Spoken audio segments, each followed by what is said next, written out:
નમસ્કાર મિત્રો, હું છું કિશોર વાઘેલા. આપ સૌનું હાર્દિક સ્વાગત કરું છું આપણા વિડીયોમાં. તો મિત્રો, આપણા એવા સબસ્ક્રાઈબરોની ફરમાઈશ હતી કે આપણે ડુંગર જોવો છે જેનું નામ છે નનામો ડુંગર. તો નનામો ડુંગર જોવો છે સબસ્ક્રાઈબરની ફરમાઈશ માટે આજે આપણે આવી ગયા છીએ મગવાણાની બાજુમાં આવેલું વરમશીડા ગામ. અને વરમશીડા ગામની બાજુમાં જ આ જગ્યા આવેલ છે. તો આપણે અહીંયા રસ્તામાં આવી ગયા છીએ અને આ જંગલવાળો રસ્તો છે એકદમ. તો અહીંયાથી કાચો રસ્તો છે, તમારી ગાડી કે બાઇક કે કાંઈ જઈ શકશે નહીં, પગે તમને જવું પડશે જવું હોય તો. આ તો જઈ રહ્યા છીએ ઉપર. અને આની ખાસ ડુંગરની એવી વાત છે જે તમને જણાવીશ આગળ વિડીયોમાં. તો ડુંગર પહેલાં ઊંચો હતો ને કેમ નીચો થઈ ગયો તેની જાણકારી આપણે શું ડુંગર ઉપર આવેલ છે નાનામાં ડુંગર ઉપર, અને શું જોવાલાયક છે અને કેવો વ્યૂ છે ઉપરથી, તો તમામ જાણકારી આપશું. તો બન્યા રહો વિડીયોમાં.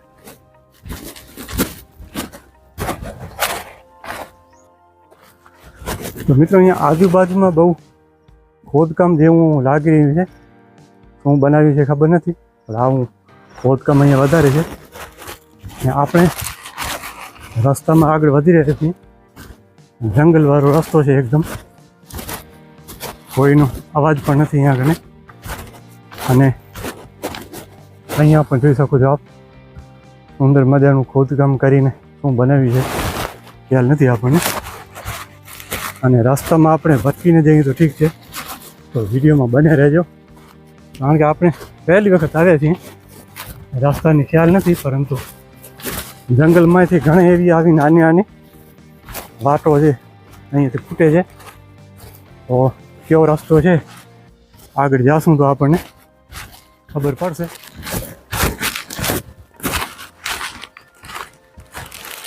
તો મિત્રો, ડુંગર અને જંગલનો રસ્તો છે. કંઈ પણ અહીંયા જીવ જનાવર પણ હોઈ શકે છે.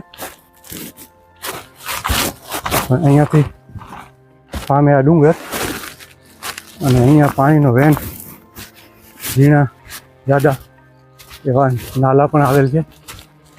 અને અહીંયાથી તો એકદમ નાનકડી એવી વાત. રસ્તો બહુ મુશ્કેલ હોય છે ડુંગરનો, પહાડી ઇલાકાનો. ડુંગરમાંથી ચડવું, ને ખાસ કરીને જોવા જઈએ તો આના ઉપર એક રસ્તો તો કમસે કમ સારો એવો, ભલે પાકો નહીં પણ માણસોને ખબર પડે એવો રસ્તો હોવો જોઈએ કે અહીંયાથી ઉપર ચડાય છે તો જે કોઈ આવે એ રાખી ન જાય અને લોકેશન ઉપર પહોંચી જાય. તો આપણે હવે અહીંયાથી ચડીએ તો છીએ, પરંતુ ક્યાં રસ્તો જશે કાંઈ નક્કી નથી. તો આપ અહીંયાથી થોડે સુધી આપણે ચડી આવ્યા છીએ ઉપર. અને આ પથ્થર આપ જોઈ શકો છો ડુંગરના, અને એકદમ શાંત હવામાન, શાંતિ ભર્યું. જંગલમાં આવું જ હવામાન હોય છે, કોઈ શોર ખરાબો નહીં. અને પથ્થરો તો બહુ જોવાલાયક છે અહીંયા કને, કાળા ડિબાંગ.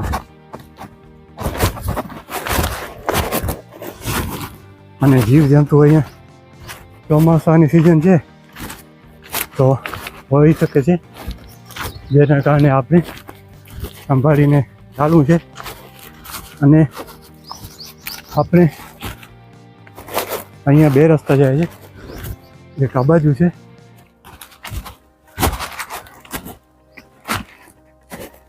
અને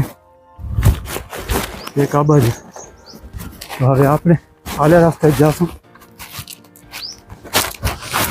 આ રસ્તો સામો જશે એવું આપણને લાગી રહ્યું છે, છતાં જોઈએ આગળ જવું તો છે જ, ઉપર ચડવું છે આપણને જ્યાં રસ્તો લઈએ.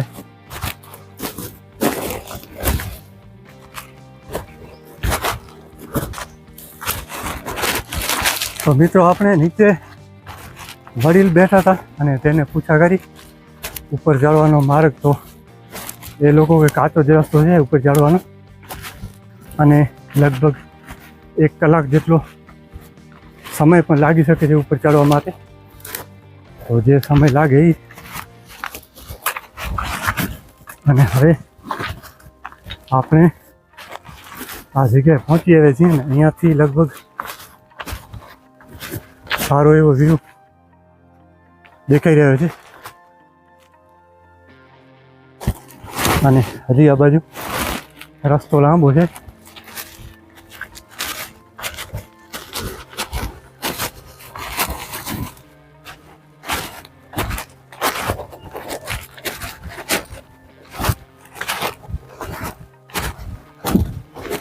અને ઉપર મિલિટરી વાળાની પણ ચોકી આવેલ છે. તો જોશું કે ક્યાં દેખાય છે, શું છે જોવા જેવું.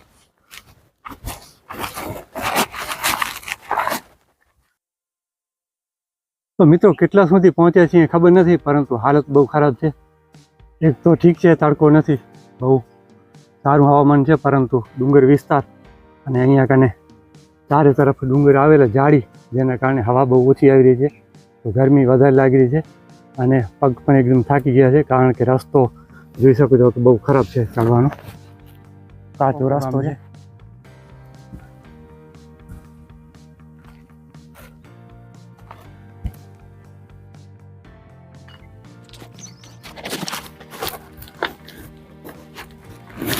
રસ્તો બહુ કઠિન છે, પગથિયા નથી, કાચો રસ્તો અને પથ્થર પણ નાના મોટા પગમાં આવે છે.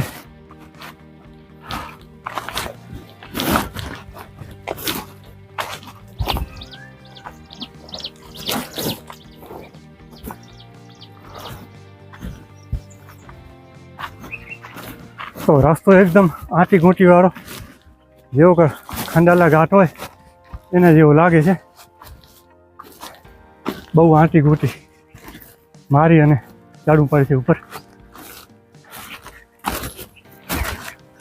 અહીંયાથી આમ આવશું, પછી આ બાજુ જાવશું, ફરી પાછા આવશું, આમ આંટી ઘૂંટી. બહુ કઠિન રસ્તો છે. અને હવે લગભગ અહીંયા કને છેડો આવેલ છે, તો હવા આવશે સારી, કારણ કે આ બાજુ નીચે હવા ક્યાં નહોતી. તો થોડીક વાર અહીંયા બેસીશું, આપણે હવા લઈ લઈએ. ગરમી બહુ ચડી ગઈ છે.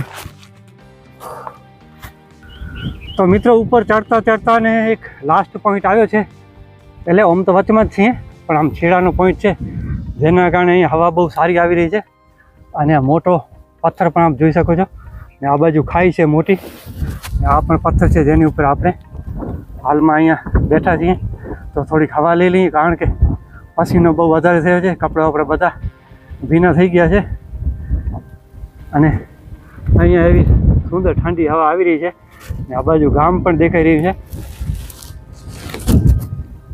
અને હવે હજી આગળ અહીંયાથી રસ્તો હોય, તો હજી કેટલા પહોંચ્યા છીએ કાંઈ ખબર નથી, હજી કેટલું ઊંચું છે. અને આ પથ્થરને બાજુમાં અહીંયા કને સુંદર મજાનો એવો વ્યૂ, અને આ મોટો પથ્થર છે. પથ્થર ઉપર આપણે ચડશું તો કાંઈક આવો નજારો સુંદર મજાનો જોવા મળશે.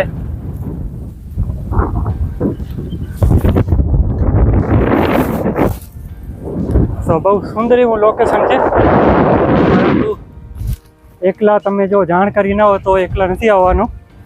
કોઈને પણ અહીંયાનો જે જાણકાર હોય તેની સલાહ અથવા તેને સાથે લઈને આવવાનું છે, નહીં તો રસ્તો તમે ભૂલી જશો. તો મિત્રો લગભગ અડધી કલાકથી ઉપર થઈ ગયો છે, પરંતુ હજી આપણે ઉપર પૂરા ચડ્યા નથી. અને કેટલે પહોંચ્યા છીએ તે પણ કાંઈ ખબર પડતી નથી, કારણ કે રસ્તો જ કંઈ એવો છે આંટી ઘૂંટી વાળો, તો દેખાતું જ નથી કે ક્યાં ડુંગર લોકેશન છે ને ક્યાં આપણે પહોંચ્યા છીએ. રસ્તો ભટકીને જઈએ તો બહુ સારું. અહીંયા મોટા મોટા ઝાડ એવા જોવા મળે છે. અને અહીંયા કને થોડોક છાંયણો છે, પરંતુ જગ્યા એકદમ જંગલવાળી ડરાવની જગ્યા એવી. અહીંયા મોટી ખાઈ આવેલી છે. તો મિત્રો આ ઝાડ એનું છે ખબર નથી, પરંતુ બહુ સુંદર મજાનું એવું મોટું ઝાડ છે. અને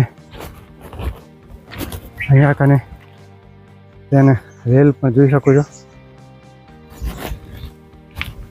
ઘાસ તો બહુ વધારે જોવા મળે છે જંગલમાં. પથ્થરોમાં પણ વરસાદ એટલો થયો છે વધારે, જેના કારણે નીલી હરિયાળી ચારે તરફ.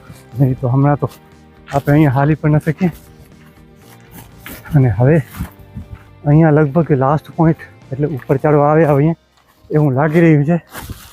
પરંતુ ઉપર ચડીશું ત્યારે ખબર પડશે કે આપણે જ્યાં આવવાના હતા તે જ ડુંગર, તે જ લોકેશન ઉપર પહોંચ્યા છીએ કે કોઈ બીજા ડુંગર ઉપર ચડી ગયા છીએ. તો ઉપર ચડશું ત્યારે ખબર પડશે. તો હાલ તો ઉપર ચડવું પડશે.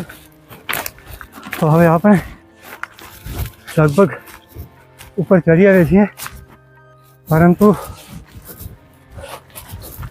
આગળ જશું તો ખબર પડશે કે લોકેશન એ છે કે બીજું. તો અહીંયા કને આવો નજારો કંઈક. થોડી વાર આપણે બેસશું. અહીંયા આવા અવાજ પણ આવી. તો મિત્રો આખરે આપણે ઉપર ચડી આવ્યા છીએ.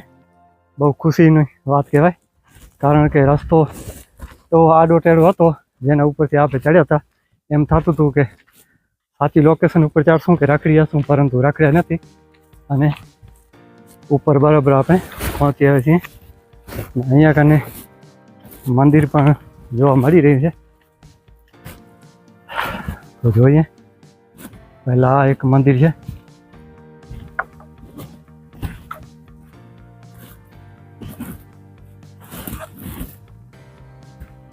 ત્રિશુલ જેવું કંઈ છાપેલ છે. અને ડુંગરના પથ્થર છે કાચા પાકા, તેનાથી જ બનાવવામાં આવ્યું છે. ને અહીંયા કને એક પાકું મંદિર પણ જોવા મળી રહ્યું છે. અને બીજું અહીંયા કને હા તો રાધે કૃષ્ણની ફોટો અંદર છે. અને અહીંયા કને ત્રીજું મંદિર.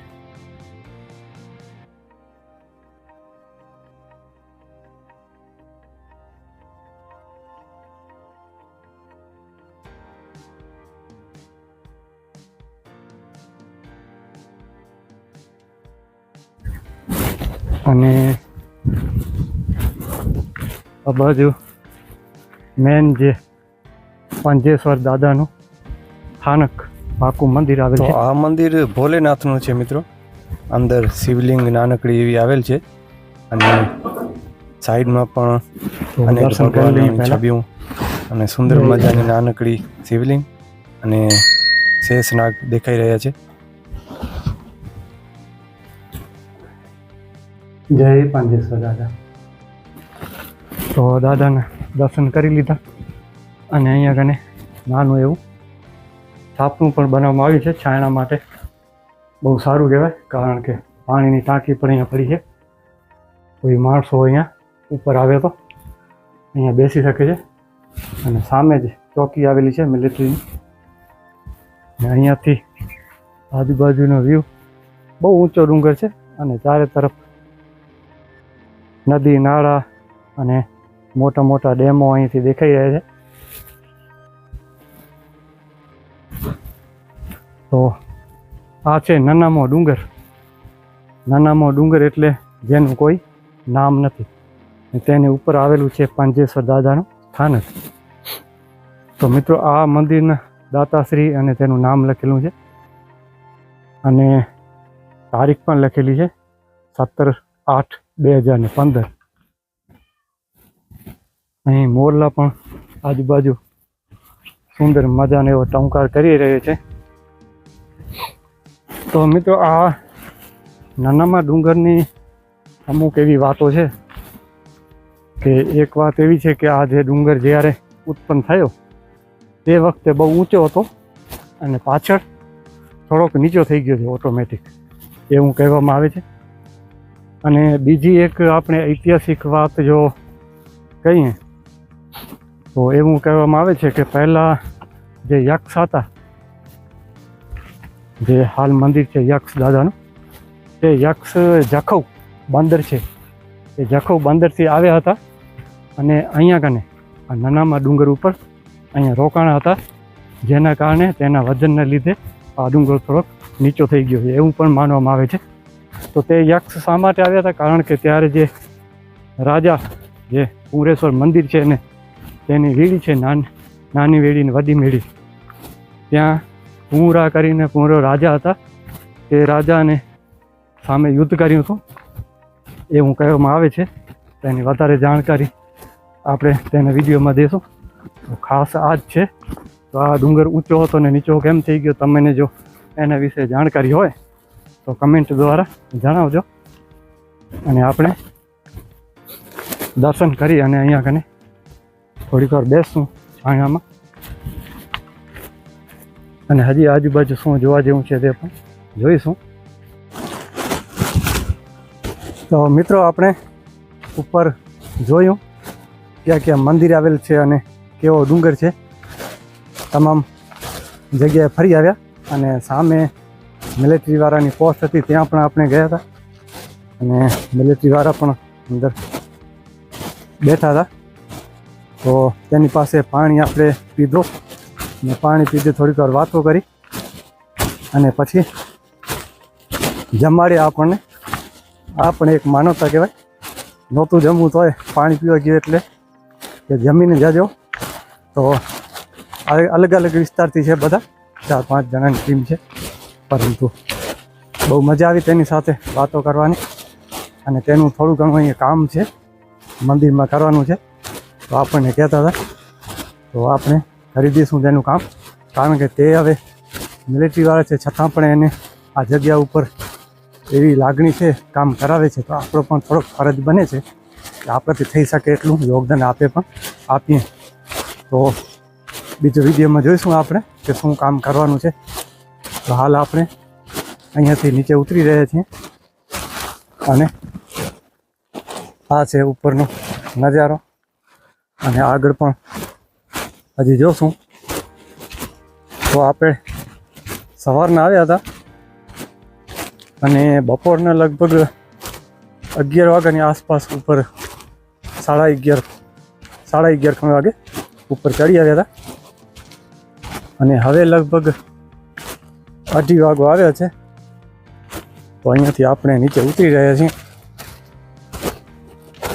અને એવું મિલિટરીવાળા પાસે જાણવા મળ્યું કે અહીં ચિત્રો પણ છે. તો આપણે ક્યાં ભેટે નહીં તો ઠીક છે, આવ્યા ત્યારે તો આપણને ખબર નહોતી, પરંતુ ત્યાં આપણે વાતચીત કરી તો જાણવા મળ્યું કે અહીંયા ફેરા ઉપર ચિત્રો આવે છે. અને જંગલ જ ડુંગર કાંઈક એવો છે, તો અહીંયા ચિત્રો હોઈ શકે છે. પણ અહીંયા તો માણસ સામે આવે નહીં, પરંતુ નક્કી ના હોય કાંઈ જનાવરનું. આપણે હવે આસ્તે આસ્તે ઉતરી રહ્યા છીએ નીચે.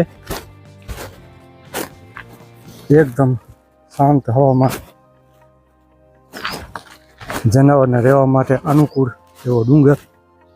અને મિલિટરીવાળા પણ હરેક વસ્તુ જે કંઈ લેવી હોય નીચેથી, પાણી, ખાવાનું, બીજું ગમે તે આ રસ્તા ઉપર જ જાય છે. તો વિચાર કરો, આપણે અહીંયા એમ જ ખાલી જે ચડ્યા છીએ એ પણ થાકી ગયા આજે. બહુ ઓખો એ ડુંગર, પરંતુ એ લોકો રોજ લગભગ 3 થી 4 ફેરા કરે છે. તો કેવી રીતના, કેટલું એનું કઠિન હશે સંઘર્ષ. અને તેના પાસે ગધેડા પણ છે જેના ઉપર માલ સામાન લઈ આવે છે. અને અહીંયા કને કાંટોલા છે મિત્રો, કાંટોલા છે અહીંયા કને. આ જોઈ શકો છો, આ કાંટોલાનો વેલો છે આખો. તો ગયા હતા અહીંયા આપણે ચડવાની મુશ્કેલ હતી એટલે નજર નહોતી પડી. રિટર્નમાં આપણે જોયા કે અહીંયા ચારે તરફ કાંટોલાની વેલ છે. આપ જોઈ રહ્યા છે એ બધા કાંટોલાની વેલ છે. અંદર કાંટોલા ઘણા થયા છે. આનો લગભગ 200 થી 300 રૂપિયા ભાવ હતો હાલ ચોમાસાની સિઝનમાં. અને બહુ સારી એવી આઈટમ છે, ખાવા જેવી છે. શાક બહુ આનું સારું થાય છે. તમે ખાધું છે કે નહીં તે કમેન્ટ દ્વારા જણાવજો.